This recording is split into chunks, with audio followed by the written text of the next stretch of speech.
యేసుక్రీస్తు నామములో మీ అందరికీ నా హృదయపూర్వకమైన వందనాలు. ఈ దినమంతా నా ప్రభువు అయిన యేసుక్రీస్తు మీకు తోడై ఉండి అన్ని విషయాలలో మిమ్మల్ని ఆశీర్వదించి వర్ధిల్లింప చేయునుగాక. పరిశుద్ధ గ్రంథములో నుండి ఇర్మియా ప్రవచన గ్రంథం 33వ అధ్యాయం 3వ వాక్యమును నేను చదువుతూ ఉన్నాను. మీ పరిశుద్ధ గ్రంథమైన బైబిల్ తరచి చూడండి. నాకు మొరపెట్టుము, నేను నీకు ఉత్తరమిచ్చేదను. నీవు గ్రహింపలేని గొప్ప సంగతులను, గూఢమైన సంగతులను నీకు తెలియజేతును. ఈ ప్రవచన గ్రంథంలో ప్రవచనాత్మకమైన ఒక శ్రేష్టమైన మాట మన కంటికి కనపడుతుంది. దేవుని వాక్యంలో చక్కని మాట రాయబడిన మాట ఏంటంటే, నీవు నాకు మొరపెట్టుము, నేను నీకు ఉత్తరమిచ్చేదను. ఎవరితో దేవుడు ఈ మాట సెలవిస్తున్నారు అంటే, బంధించబడి కష్టకాలంలో నిలిచిపోయి కన్నీరు కారుస్తున్న వ్యక్తితో దేవుడు ఒక శ్రేష్టమైన వాగ్దానం చేస్తున్నారు. ఈ కష్టకాలంలో నీవు కూర్చొని వేదన చెందవలసిన అవసరం లేదు. ఈ బాధల కాలంలో నీవు కూర్చొని బాధపడవలసిన అవసరం లేదు. అవమానం కలుగుతుందని ఆలోచించవలసిన అక్కరలేదు. ఇలాంటి క్లిష్ట పరిస్థితులలో నీవు చేయవలసినది ఒక్కటే అని దేవాతి దేవుడు అతనితో చెప్తున్నారు. ఈ పరిస్థితులలో నీవు నాకు మొరపెట్టు, నేను నీకు ఉత్తరం ఇవ్వబోతూ ఉన్నాను అని దేవాతి దేవుడు అతనికి ప్రత్యక్షమై అతనితో ఒక శ్రేష్టమైన మాట చెప్తున్నారు. ఈ భక్తుడు కూడా దేవుని సన్నిధిలో చేరి తమకు కలిగిన బాధను బట్టి, తమకు కలిగిన వేదనను బట్టి, తమకు కలిగిన కష్టమును బట్టి దేవుని పాదాలు పట్టుకొని మొరపెడుతున్నారు. దేవా, నేను ఈ కష్టకాలంలో నిలిచిపోయి ఉన్నానయ్యా, ఒక్కసారి నన్ను జ్ఞాపకం చేసుకోవా. ఈ కన్నీళ్ళ మధ్యలో నేను నిలిచిపోయానయ్యా, ఒక్కసారి నా పక్షమును నిలిచి నా కన్నీళ్లను తుడిచివేయవా. ఈ స్థితిలో నుంచి నేను లేవనెత్తబడినట్లుగా, ఈ స్థితిలో నుంచి నేను తప్పించబడినట్లుగా, నేను శ్రేష్టమైన చోట నిలబడినట్లుగా ఒకసారి నా ప్రార్థన అంగీకరించు అని దేవుని సన్నిధిలో చేరి దేవుని పాదాలు పట్టుకొని మొరపెట్టడం ప్రారంభించాడండి. దేవుడు చెప్పారు కదా, నీవు నాకు మొరపెడితే నేను నీకు ఉత్తరం ఇస్తానని చెప్పారు కదా.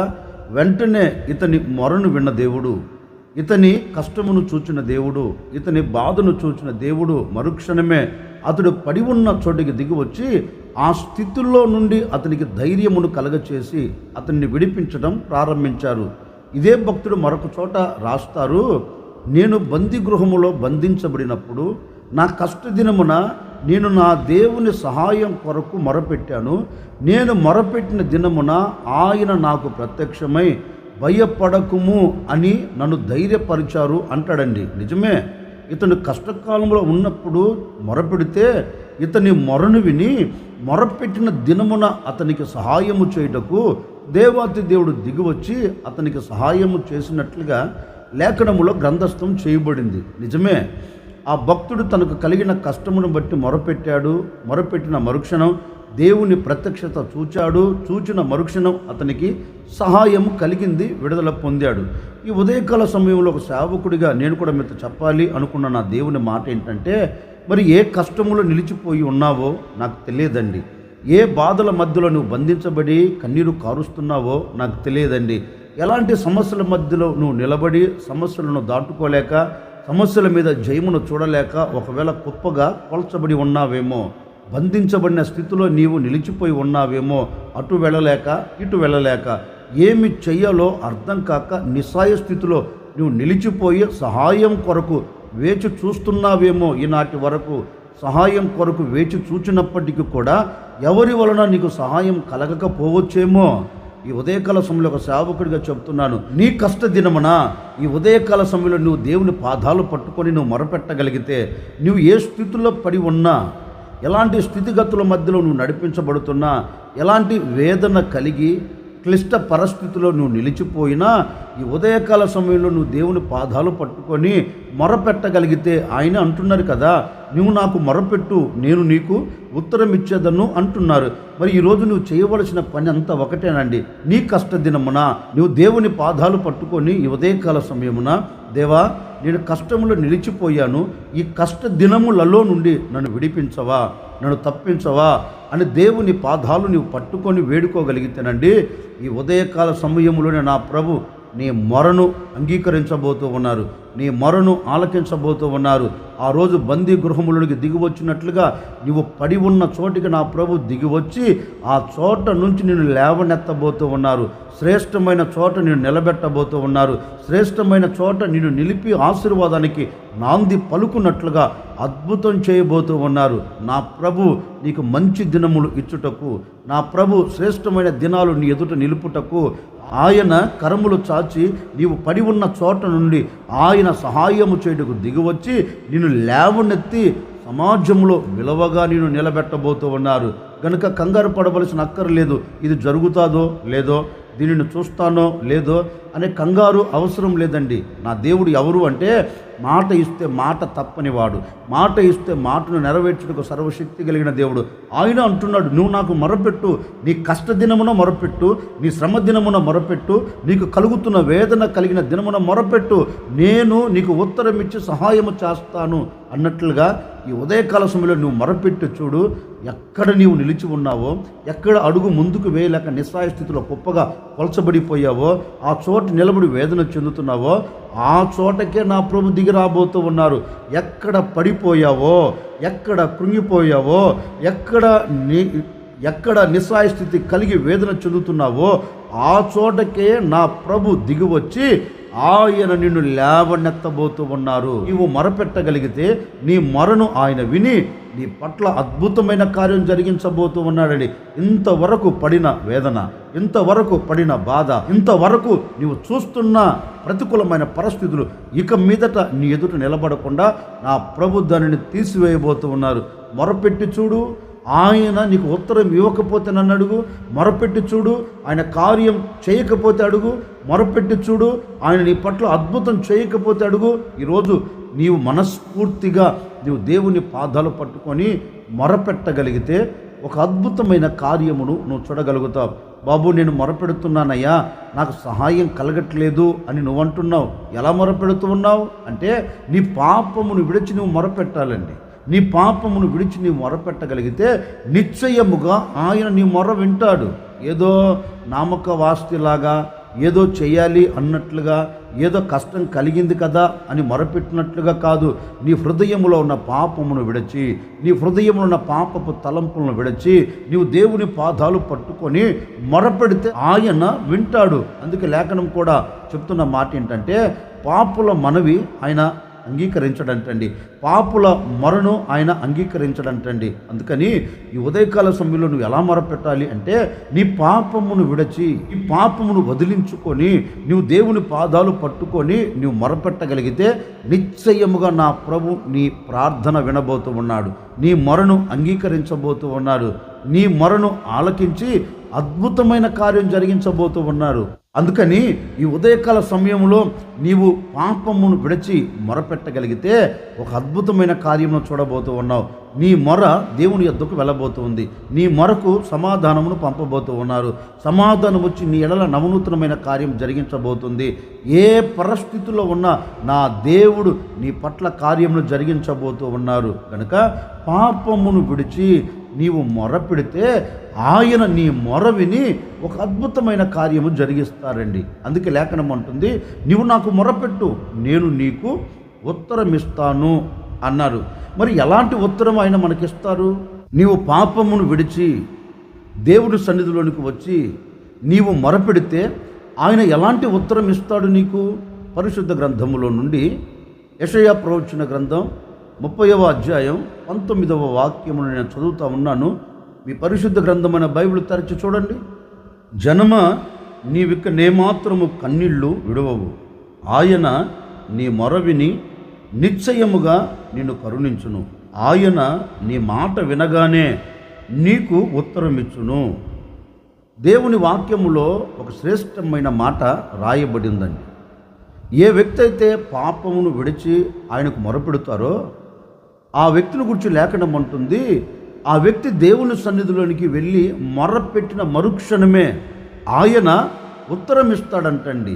అందుకే లేఖనములో రాయబడిన మాట ఏంటో తెలుసండి, నీతిమంతుల ప్రార్థన ఆయన అంగీకరిస్తాడట. నీతిమంతుల ప్రార్థన ఆయన విని అద్భుతం చేస్తాడంటండి.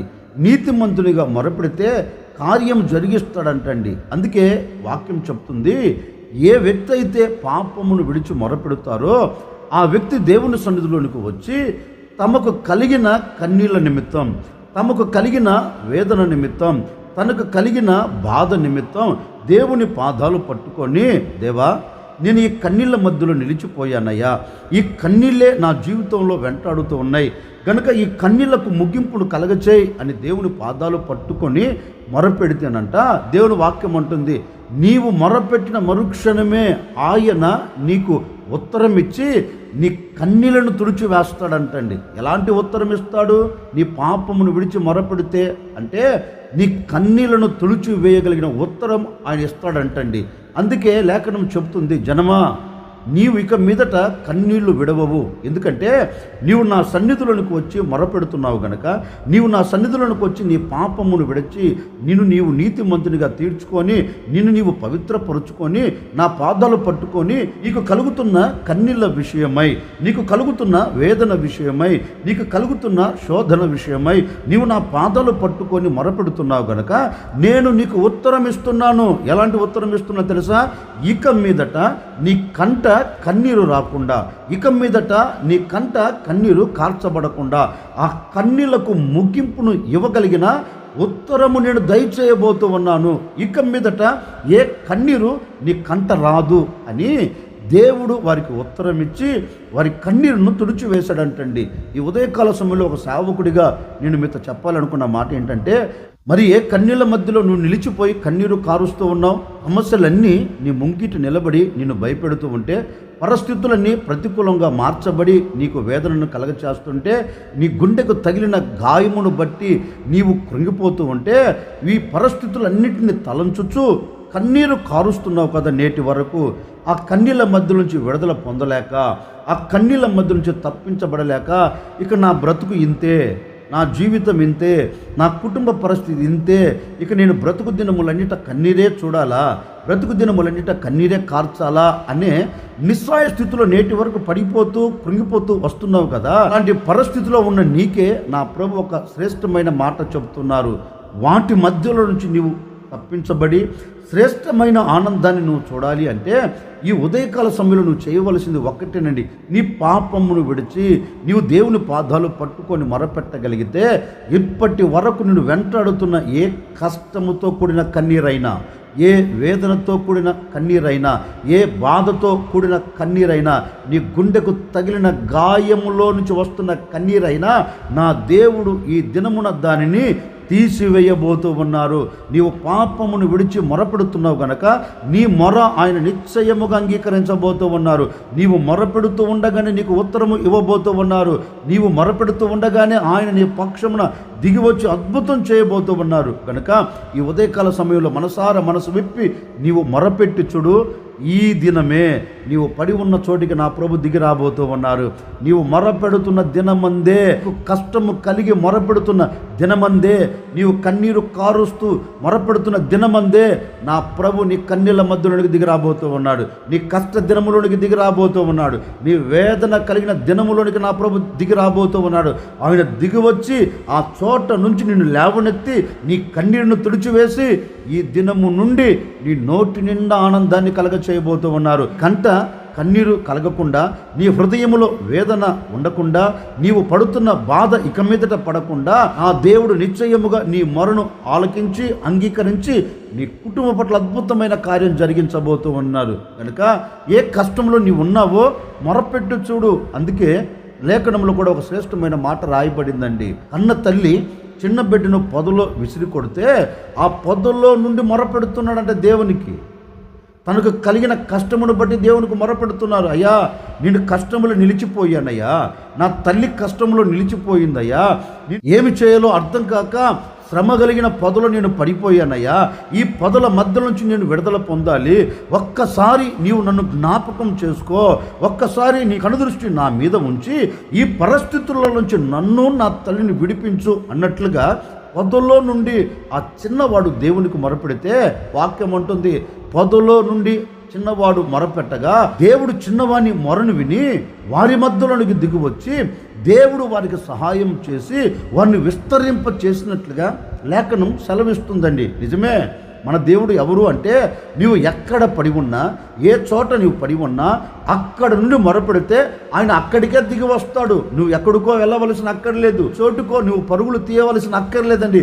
నీవు ఎలాంటి పరిస్థితుల్లో ఉండి నీవు ఆయనకు మొరపెడితే ఆయన నీ పక్షమున ఉండుటకు దిగి వచ్చి ఆ చోట నుంచి నిన్ను బయటికి తీసుకొని వచ్చి నీ కన్నీరును తుడిచివేస్తాడు. చిన్నవాని మొర విని అతని కన్నీరు తుడిచివేయలేదా? మరి నీవు కూడా మొర పెట్టగలిగితే, నీవు కూడా ప్రార్థించగలిగితే నీ మొర ఈ దినమున నా ప్రభు వినబోతూ ఉన్నారు. ఓ సేవకుడిగా మనసారా కోరుకొని మిమ్మల్ని ఆశీర్వదిస్తున్నానండి. ఒకవేళ నీ చేతి పని విషయంలో మొరపెడతావో, నీ వ్యాపార విషయంలో మొరపెడతావో, నీ పిల్లల భవిష్యత్ విషయంలో మొరపెడతావో, నీ కుటుంబం కట్టబడినట్లుగా నీవు మొరపెడతావో, నీ ఆత్మ సంబంధమైన జీవితం స్థిరపరచబడి ప్రభు రాకడకు ఎత్తబడాలి, ప్రభు ఎదుట నిలబడాలి అని నువ్వు మొరపెడతావో, ఏ పరిస్థితులను బట్టి నీవు మొరపెట్టినా ఈ ఉదయకాల సమయంలో నా ప్రభు నీ మొరను అంగీకరించబోతూ ఉన్నారు. అంగీకరించిన ఆయన నీకు సమాధానమును పంపబోతూ ఉన్నారు. నీవు కోరుకున్నట్లే నా ప్రభు దానిని స్థిరపరచబోతూ ఉన్నారు. నిశ్చయముగా నా ప్రభు నీ మొరను అంగీకరించునుగాక. నీ మొరకు తగిన ప్రతిఫలం నా దేవుడు దయచేయునుగాక. నీ కష్ట దినమున మొరపెట్టిన మరుక్షణమే నా దేవుడు నీకు సహాయము చేయుటకు దిగివచ్చునుగాక, నిన్ను లేవనెత్తునుగాక, క్షేమకరమైన చోట నిన్ను నిలబెట్టి సమాజంలో విలువను కలగచేసి నిన్ను విస్తరింపచేయునుగాక. కంట ఇక మీదట నీవు కన్నీరు కార్చకుండా నా దేవుడు నీ మొరను అంగీకరించి నీకు ఉత్తరమిచ్చునుగాక. అందుకే లేఖనం అంటుంది, మనము పాపమును విడిచి మొరపెడితే మొరపెట్టిన మరుక్షణమే దేవుడు మన మొరను విని ఏం చేస్తారు అంటే మన కంట వస్తున్న కన్నీరును తుడిచివేసి మన హృదయానికి ఆనందాన్ని దయచేస్తాడండి. ఓ సేవకుడిగా నేను కోరుకుంటున్నాను, మీరు కూడా కోరుకోనండి, మీరు కూడా ప్రార్థన చేసుకోండి. ప్రభువా, ఆ కష్టకాలంలో నేను మొరపెడుతున్నానయ్యా, నా మొరను విని నా పట్ల అద్భుతం చేయి, నా కన్నీరును తుడిచివేయి అని మొరపెట్టండి. నేను కూడా మీ కొరకు ఒక చిన్న ప్రార్థన చేయబోతూ ఉన్నాను. ఆశ్చర్యకరుడా, మీకు స్తోత్రాలు చెల్లిస్తూ ఉన్నాము తండ్రి. మీరెంతైనా సర్వశక్తి కలిగిన దేవుడవు తండ్రి. నీవు నాకు మొరపెట్టు, నేను నీకు ఉత్తరం ఇచ్చేదను అని మాట ఇచ్చి ఉన్నారు.